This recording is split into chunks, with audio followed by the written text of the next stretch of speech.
kami di Jakarta itu menemukan masalah yang sering sekali kami rasakan sebagai masalah yang rumit dan seakan tidak ada jalan keluar. Terus menerus itu kejadian. Wow, Pak Kiai Munif cerita tentang Formula E. Saya cerita Formula E sedikit boleh nih, Pak? Boleh ya? Pas mau bikin aspal, saking kita itu rumian niku Pak Yai, sedaya survei kula kalih sandi ini selalu nomor 3. Mboten nate nomor 2 apalagi nomor 1. Terus kita tuh sampai mikir, niki survei publik nopo aspirasi surveyor ya.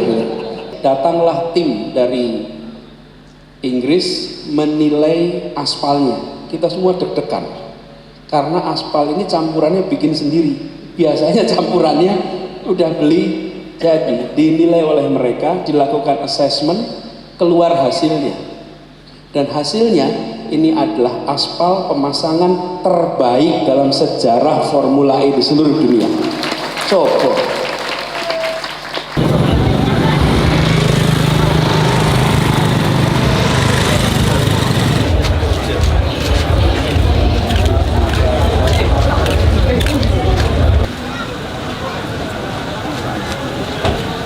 Ngikutin.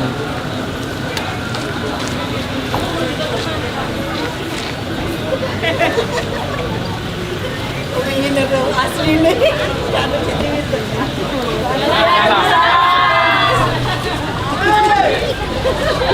Ayo permisi yo. Ayo permisi.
Assalamualaikum warahmatullahi wabarakatuh. Alhamdulillahilladzi arsala rasulahu bil huda wa dinil haqq liyudhhirahu 'ala dini kullihi wa kafa billahi shahida. Asyhadu an la ilaha illallah wa asyhadu anna Muhammadan abduhu wa rasuluh. Allahumma shalli wa sallim wa barik alaihi. Allahumma shalli ala sayyidina Muhammad wa ala alihi wa ashabihi ajma'in. Rabbi shrah li sadri wa yassir li amri wahlul 'uqdatam min lisani yafqahu qawli. Yang saya muliakan, yang saya hormati, yang kita teladani, yang kita cintai karena Allah, para habib, para alim, para guru, para bini sepuh yang Masya Allah pada malam hari ini kita mendapatkan keberkahan atas kehadirannya. Insya Allah mereka semua dipanjangkan umurnya, dimudahkan dalam semua kegiatan dakwahnya. Khususon Kiai Haji Munif Ma'ruf, pimpinan Pondok Pesantren Anwarul Maliki, dan juga yang hadir bersama kita, Habib Soleh dan para habaib sekalian, Kiai Haji Wafi Maimun Zubair, juga di samping saya yang memimpin tadi Kiai Nasir Mansur, dan banyak lagi, mohon izin tidak bisa menyebut semua satu persatu, Kiai Ali Karor dari Sampang, dan semua saja. Mohon izin saya berdiri mendepani para kiai semua. Alhamdulillah kaping sepisan kula badhe ngaturaken syukur alhamdulillah. Kula bersyukur sonten niki saged silaturahmi kalih panjenengan sedaya. Insyaallah silaturahmi niki membawa keberkahan. Dados Kiai Munif kinten-kinten Ramadan deh, ya Munif. Ramadan rumiyin diskusi panjang lebar tentang kondisi kita ke depan. Insya Allah apa yang selama ini diperjuangkan akan diteruskan perjuangannya. Saya ingin menyampaikan kepada para alim, para kiai, para habaib dan jamaah semua rasa syukur, terima kasih atas kiriman doanya selama ini. Kami di Jakarta itu menemukan masalah yang sering sekali kami rasakan sebagai masalah yang rumit dan seakan tidak ada jalan keluar. Terus menerus itu kejadian, terus menerus, tapi juga terus menerus Allah kirimkan jalan-jalan keluar dari rute yang tidak terkira sebelumnya. Dan itu semua kami yakini karena kiriman doa dari tempat-tempat yang kami tidak dengar, dari tempat-tempat yang kami tidak lihat, tapi kami rasakan di Jakarta. Semenjak mulai saat pilkada itu sendiri, rumiyin niku Pak Yai, sedaya survei kula kalih sandi ini selalu nomor 3. Mboten nate nomor 2 apalagi nomor 1. Terus kita tuh sampai mikir, niki survei publik nopo aspirasi surveyor ya. Sekarang juga gitu, semua survei itu muncul hasilnya kami selalu nomor 3. Bahkan pemilu itu masih 8 bulan lagi, tapi surveinya rasanya setiap minggu ada survei. Ini survei menangkap opini atau survei membentuk opini. Nah, tapi alhamdulillah Allah berikan amanat itu kepada kami, dan insya Allah kami jalankan amanat itu dengan sebaik-baiknya. Boleh cerita nih Pak sini? Sakit? Ini cerita tentang bagaimana kerumitan itu terjadi. Wow, Pak Kiai Munif cerita tentang Formula E. Saya cerita Formula E sedikit boleh nih Pak? Boleh ya? Pas mau bikin aspal, saking kita itu diblok sama semua, penjual aspal itu tidak mau menjual aspalnya. Lah coba gimana? Kita mau beli loh ini, bukan minta sumbangan loh. Kita ini mau beli, yang punya itu tidak mau menjual, dan semuanya juga bilang minta maaf sekali, kami nggak berani jual, nggak bisa jual. Apa itu bukan aspal polos, aspal yang sudah dicampur. Panjenengan sedaya pasti tahu apa semen yang dicampuran kalau untuk cor-coran itu kan sudah dicampur semen, pasir, batu. Nah ini aspal yang sudah dicampur begitu, itu tidak mau dijual.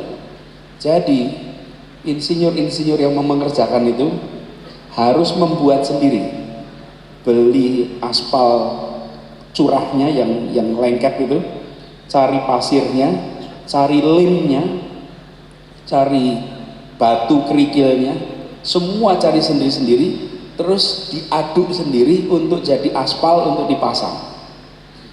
Lah itu beli limnya aja harus ke Jerman karena ada spesifikasinya khusus, karena ini aspal untuk balapan mobil, bukan aspal untuk di jalan-jalan biasa.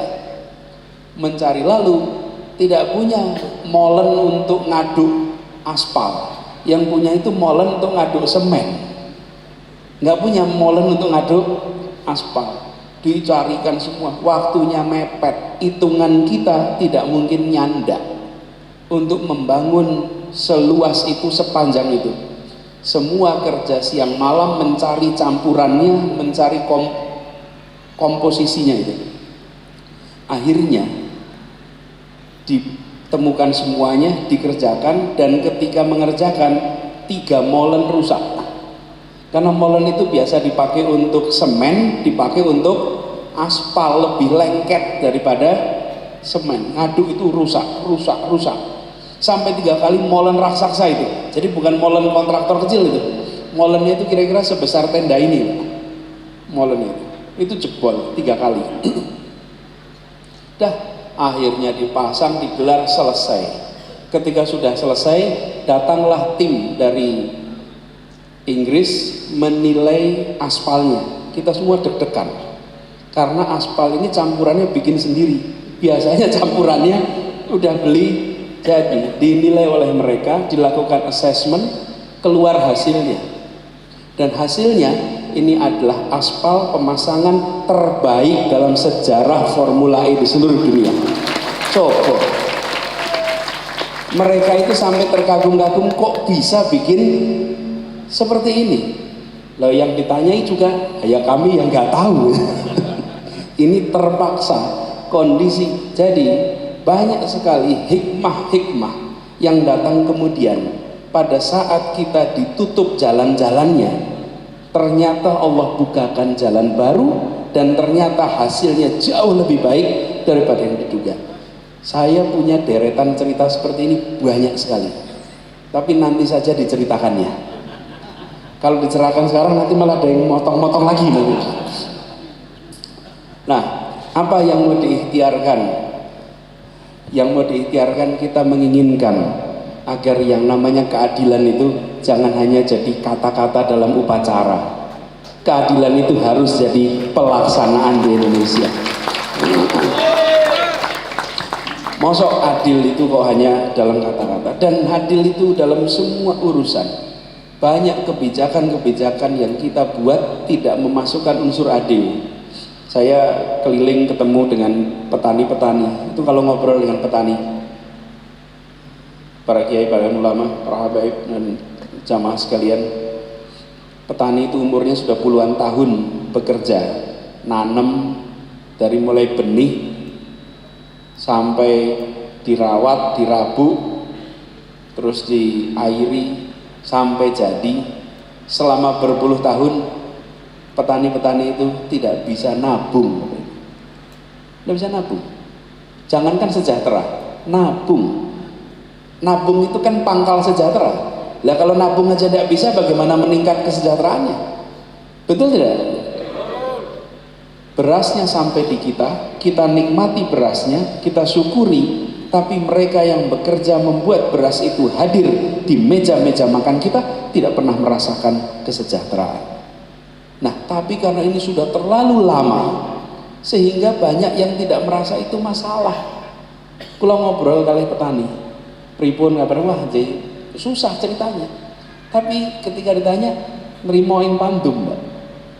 Menerima ini sebagai sebuah kenyataan, bukan diterima sebagai masalah. Saya beri contoh. Kalau di rumah panjenengan banyak barang-barang yang berantakan, tidak ditata, tidak rapi, tapi tidak pernah diperbaiki, lama-lama panjenengan akan merasa itu biasa, bukan masalah. Nanti kalau ada orang tamu datang ke rumah, lihat ini kok barang-barangnya berantakan, ini kok tidak rapi, baru nanti merasa, oh iya ya, tidak rapi. Tapi karena sudah lama sekali dianggap sebagai hal yang biasa, sehingga yang namanya petani hidup susah itu biasa. Ini bukan hanya petani, ya peternak, ya yang jadi nelayan, dan ini adalah umat kita. Karena itulah kita harus mengikhtiarkan namanya adil itu di dalam langkah-langkah yang nyata. Mohon doanya ini bisa terlaksana. Dan keadilan itu saya sering gambarkan seperti ini, Baik. Kalau kita ketemu jamaah, itu sering jamaah rame-rame rebutan selfie. Rebutan selfie, betul nggak Pak? Mau selfie, panis oh, rame-rame selfie. Itu pas lagi uyuan selfie, nanti terus ada yang bilang, sudah, panis sudah capek. Saya perhatikan yang bilang itu yang sudah selfie. Iya, nggak ada yang bilang itu yang belum selfie. Yang bilang udah yang selfie. Banyak dari kita dulunya hidupnya susah, ketika sekarang sudah makmur lupa sama yang masih susah. Betul nggak ya? Iya, dulunya ikut rebutan selfie, begitu sudah dapat, sudah, saya sudah dapat toh, lalu bilang sudah ya, sudah. Nggak boleh. Republik ini ya seperti itu, kita harus mengikhtiarkan semua dapat kesempatan yang sama. Insya Allah dengan begitu maka yang namanya adil itu betul-betul bisa kita wujudkan. Perjuangannya besar, tapi insya Allah tidak berat. Berat ringan ini soal ridho dari Allah.